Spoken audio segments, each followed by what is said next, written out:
Hello, hello. Just a very, very quick point that I thought I would highlight because I found it very useful. And it's to do with the condition of to grandchildren following the decision by the WFP and USAID to suspend the provision of aid to Tigray in March of this year. So maybe a bit of a recap about that. So what happened is, well, according to the account given by WFP and USAID, a massive amount of aid had been diverted by various actors. None of them was named, and both the WFP and USAID decided that they would suspend providing aid to Tigray and various other places in Ethiopia until a full investigation into the diversion was conducted. And as a result, multiple parallel investigations were launched, one by the Tigray government independently. Another one, I couldn't be quite sure, but I think by the Ethiopian regime, and another one by the US government in collaboration with the WFP and USAID. I could be a little bit off in terms of the exact makeup of the investigative teams and stuff like on the mechanics of the investigation, but there was a bit of a row between the Ethiopian regime and the US government in terms of how much of a control should either party have in the investigation. So obviously the Ethiopian regime wanted to have more of a say so that it would be able to conduct a sham investigation that would to some degree exonerate it. And of course the US government wanted to conduct an investigation that wasn't really influenced by the Ethiopian regime. So the sort of stuff that the Ethiopian regime and the American government have been wrangling over for the past 3 or 4 years about investigations and who should do what.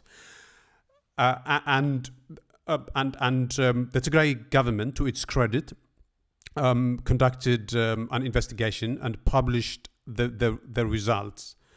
And according to the findings of the Tigray government, most of the aid that had been diverted was diverted by Ethiopian regime officials at various levels, from civil servants to high-level political appointees to military personnel. Everybody was implicated according to the findings of the Tigray government's investigation. And the other party that was implicated was the Eritrean government. So most of the aid was diverted by the Ethiopian regime itself, and then it was the Eritrean regime and Tigray government's own people were also implicated in diverting aid. And many people sort of naively thought that following the publication of the results by the Tigray government, the provision of aid by WFP and USAID and other providers would actually would resume, but that hasn't happened. And apparently, that is because neither the WFP, well, actually they work together. I think they have the same sort of understanding of the situation in Ethiopia. But anyway, both the WFP and the USAID apparently didn't take the investigation by the Tigray government to be credible enough. And that was made clear to me about 3 or 4 weeks ago when the US Antony Blinken, what was the position of Antony Blinken? I think is Secretary of State, had a phone conversation with the supposed Prime Minister of Ethiopia about that exact issue, about the need for investigation and the need for putting in place a new system of aid distribution in Ethiopia. And so one of the terms that was used in that conversation, according to read out by the U.S. government, was extended oversight or something like that. I could be wrong, but the point is that the U.S. wanted to have more of a control about the distribution of aid in Tigray. It wanted to have more of a say. It wanted to know which aid is going where. Of course, a cynical person might read too much into it and say that maybe the U.S. is after putting in place some sort of surveillance system.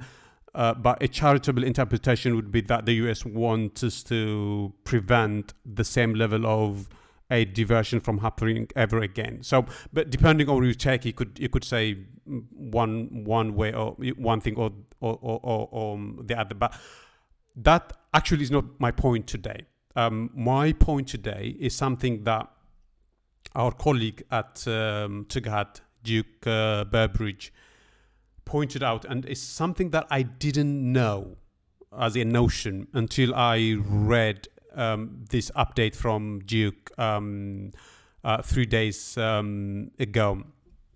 And maybe before I go into the point that I want to highlight, maybe I should start by saying a couple of things about Duke, because he has been a really wonderful contributor to GAD about the issue of humanitarian assistance. It's a topic that nobody else wants us to write about, partly because it's very difficult to find data to base your writing on. And also, it's not the kind of subject that animates people and that gets people talking. It's a dull subject. But to his immense credit, Duke has been a consistent writer of aspects to do with humanitarian assistance in Tigray, how much aid has been getting in, what proportion of the population is getting assistance, what proportion is out of reach, and a lot of other aspects. And I'm immensely grateful actually to Duke for doing that painstaking work of writing, of going to different places to collect data, because like I said, it's a murky and difficult subject to find data on, but he goes to different places to find the when I say different places, I don't mean physical places, but virtually. He scrapes data from various places and he paints us a picture. He gives us a glimpse into what is happening. So one of the really useful piece of work that we have been doing on Tigray is due to Duke, and I just want to give a bit of recognition, or maybe younger people might say shout out to Duke. Anyway, the point he points out in this report, in this latest update, again, it has a lot of updates. So maybe those of you who are interested to have a bit of a grasp in terms of the humanitarian situation, I strongly recommend you to read the updates by Duke. So if you go to the Tigray website and type in Duke Burbridge on the search box, all the outputs by him would come out, and you could inform yourself on that issue. So the point that he highlights today is something that makes sense on reflection, with the benefit of hindsight now that he has written about it. And it's about a promise made by the WFP and the USAID when they decided to suspend aid, that although they would, of course, suspend aid, they would still continue providing nutritional support to children. So there will be an exemption regarding the provision of, I wouldn't say, well, you could say aid to children, but I think the technical term for that is nutritional support for children.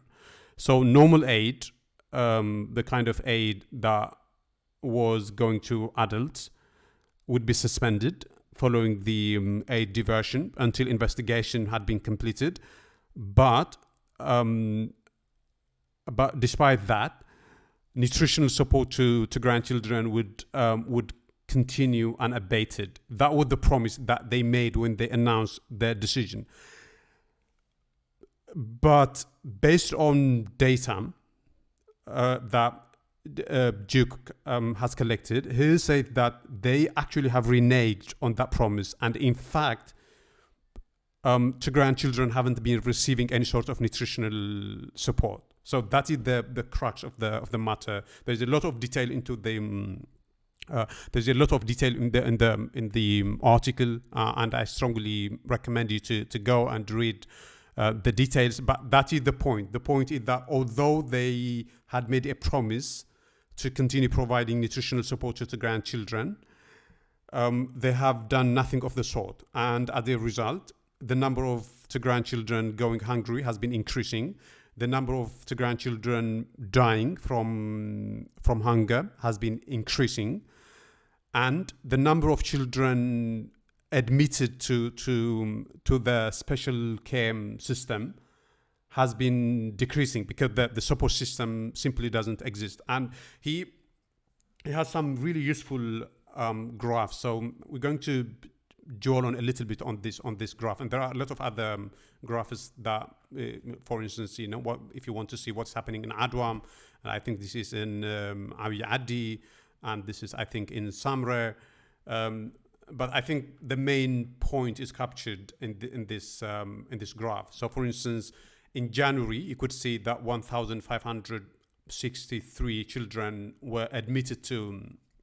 So this is average weekly admission of children under 5 for severe acute malnutrition. So this is the kind of service that the WFP and USAID and other humanitarian providers had when they were providing the special nutritional support to children. So in January, 1,563. So the green is for outpatient, and this is for really serious situation for special care, 95. And this is the figure for February. This is the figure for March. This is the figure for April. And you could see what is happening from May to June to July. So what is happening here, to just describe the graph a little bit, because you might not have the whole context in the text.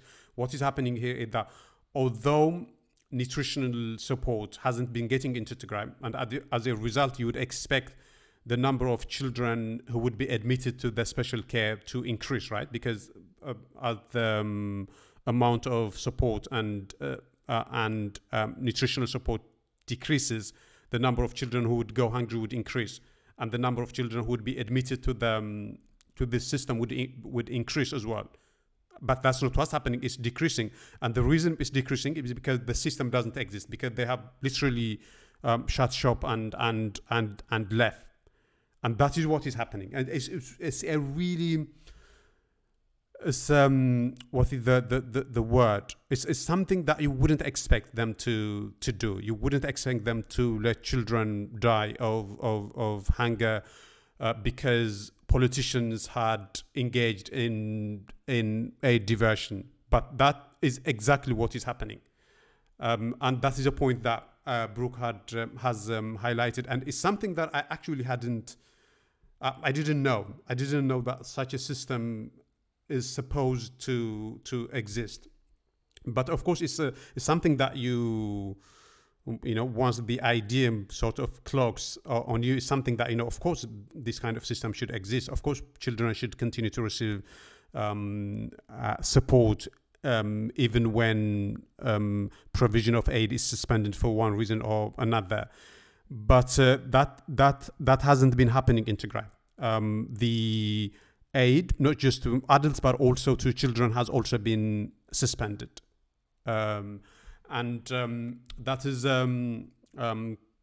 courtesy of Duke's work, and That is the update that I want to bring to you. And the reason I felt compelled to do this is because I suspect it's not an issue that will have occurred to a lot of you as a notion, and you wouldn't think that maybe the humanitarian organizations are supposed to be providing aid to children even when they suspend aid provision for some reasons. But here we are, and that is what has been happening in Tigray, and conditions in Adwa and conditions in Dabaguna, number of places. But I think I have given you the gist of the problem.